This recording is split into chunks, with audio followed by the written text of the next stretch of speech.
معزز ناظرین و سامعین، پھر تاجدار کائنات صلی اللہ علیہ وآلہ وسلم کی چشمان مقدسہ کی عظمت کا عالم یہ ہے کہ رب کائنات نے اپنے پیارے محبوب علیہ السلام کو بے حجاب اپنا دیدار عطا فرمایا۔ رب کائنات نے جمیع مخلوقات میں انسان کو افضل رکھا، پھر انسانوں میں مالک کائنات نے انبیاء کرام کو عظیم بنایا، پھر انبیاء کرام کو اللہ رب العزت نے درجات عطا فرمائے۔ کسی نبی کو اللہ رب العزت نے صفی اللہ کر دیا، کسی نبی کو نجی اللہ کر دیا، کسی نبی کو خلیل اللہ کر دیا، کسی نبی کو ذبیح اللہ کر دیا، کسی نبی کو روح اللہ کر دیا، اور کسی نبی کو کلیم اللہ کر دیا۔ لیکن ایک نبی حضرت محمد مصطفیٰ صلی اللہ علیہ وآلہ وسلم ہیں جن کو رب کائنات نے حبیب اللہ کا مقام عطا فرمایا۔ جمیع انبیاء کرام اپنے اپنے حال کے مطابق اللہ رب العزت کے دیدار کی طلب کرتے رہے، رب کائنات کا جلوہ کرنے کی جستجو کرتے رہے،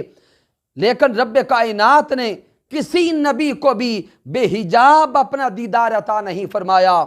اور ادھر اگر کوہ طور پہ دیکھیں تو حضرت موسیٰ علیہ السلام کوہ طور پر کھڑے ہو کر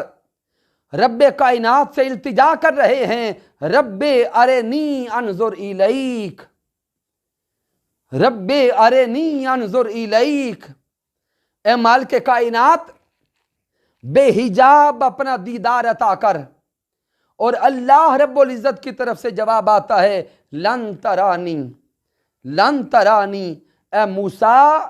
بے حجاب یہ جلوہ آپ کو نصیب نہیں ہو سکتا۔ ادھر موسیٰ علیہ السلام کے لیے اللہ رب العزت کا جواب لن ترانی ہے، اور ادھر جب باری آئی احمد مجتبیٰ کی، حبیب کبریا کی، حضرت محمد مصطفیٰ صلی اللہ علیہ وآلہ وسلم کی، خود رب کائنات تاجدار کائنات صلی اللہ علیہ وآلہ وسلم کو اپنا پیغام بھیجتا ہے، اور جبرائیل علیہ السلام کو اپنا نمائندہ بنا کر بھیجتا ہے، اور تاجدار کائنات صلی اللہ علیہ وآلہ وسلم کو رب کائنات معراج کی رات اس مقام پر بلاتا ہے جہاں پہ کوئی مقام بھی نہ تھا، جہاں پہ نہ کوئی وقت تھا، نہ کوئی زمانہ تھا، جہاں پہ عالم ناسوت بھی نہ تھا، عالم جبروت بھی نہ تھا، عالم ملکوت بھی نہ تھا، عالم لاہوت بھی نہ تھا، اور عالم ہاہوت بھی نہ تھا۔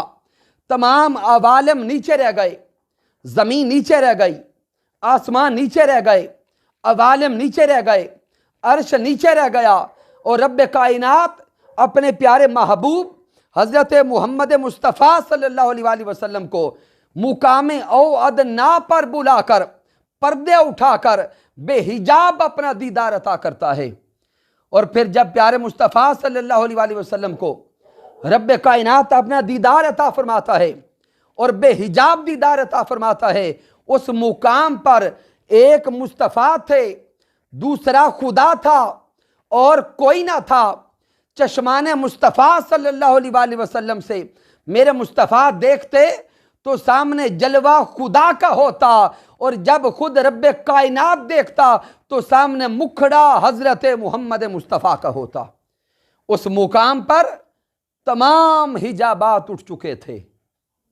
ایک خدا تھا، دوسرے مصطفیٰ تھے، اور اللہ رب العزت نے بے حجاب پیارے محبوب علیہ السلام کو اپنا دیدار عطا فرمایا۔ اور پھر اس دیدار کی کیفیات کو اللہ رب العزت نے سورہ النجم میں ارشاد فرمایا ما زاغ البصر وما طغی، کہ جب میرا محبوب میرا مصطفیٰ میرے جلوہ میں گم تھا، اس لمحہ بھی میرے محبوب کی نگاہیں نہ جھپکیں اور نہ ہی حد سے بڑھیں۔ تو اللہ رب العزت پیارے آقا علیہ السلام کی بصارت کی کیفیات کو بیان فرما رہا ہے کہ جہاں میرا محبوب بے حجاب میرا دیدار کر رہا تھا، اس مقام پر بھی بصارت مصطفیٰ صلی اللہ علیہ وآلہ وسلم حد سے نہ بڑھی اور نہ ہی جھپکی۔ پھر آقا علیہ السلام نے ارشاد فرمایا رأیت ربی فی احسن صورہ، میرے پیارے آقا فرماتے ہیں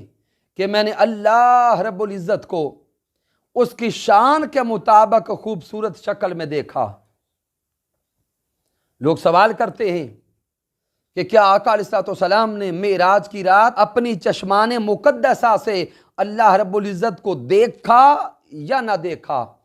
تو میرے آقا خود ارشاد فرما رہے ہیں رأیت ربی فی احسن صورہ۔ آقا فرماتے ہیں میں نے اپنے مولا کو، میں نے رب کائنات کو، میں نے اللہ رب العزت کو اس کی شان کے مطابق خوبصورت شکل میں دیکھا۔ اللہ رب العزت نے اپنا دست قدرت میرے دونوں کندھوں کے درمیان رکھا، اور میں نے اللہ رب العزت کے دست قدرت کا فیض ٹھنڈک کی صورت میں اپنے سینے میں محسوس کیا، اور اس کے بعد ہر شے میرے سامنے عیاں ہو گئی۔ اور پھر حضرت عبداللہ ابن عباس رضی اللہ تعالی عنہ یہ الفاظ نقل کرتے ہیں کہ میرے آقا نے ارشاد فرمایا فَعَلِمْتُ مَا فِي السَّمَاوَاتِ وَالْأَرْضِ، پس میں جو کچھ زمینوں اور آسمانوں میں ہے اس ہر شے کو جان گیا۔ تو معزز ناظرین و سامعین، یہ ذکر جمیل ہم نے کیا پیارے آقا علیہ السلام کی چشمان مقدسہ کا کہ اللہ رب العزت نے جتنا پیارا محبوب بنایا اس محبوب کو اتنی ہی پیاری آنکھیں عطا فرمائیں۔ معزز ناظرین و سامعین، اگر تاجدار کائنات صلی اللہ علیہ وآلہ وسلم کے حسین و جمیل سراپا اقدس کا مکمل مطالعہ کرنا چاہتے ہیں تو حضور شیخ الاسلام ڈاکٹر محمد طاہر القادری مدد اللہ علی کا یہ عظیم شاہکار کارنامہ، عظیم کتاب حسن سراپا رسول صلی اللہ علیہ وآلہ وسلم کا مطالعہ کریں، تاکہ اس کتاب کا مطالعہ کر کے ہمارے من میں تاجدار کائنات صلی اللہ علیہ وآلہ وسلم کی محبت کا نور پیدا ہو۔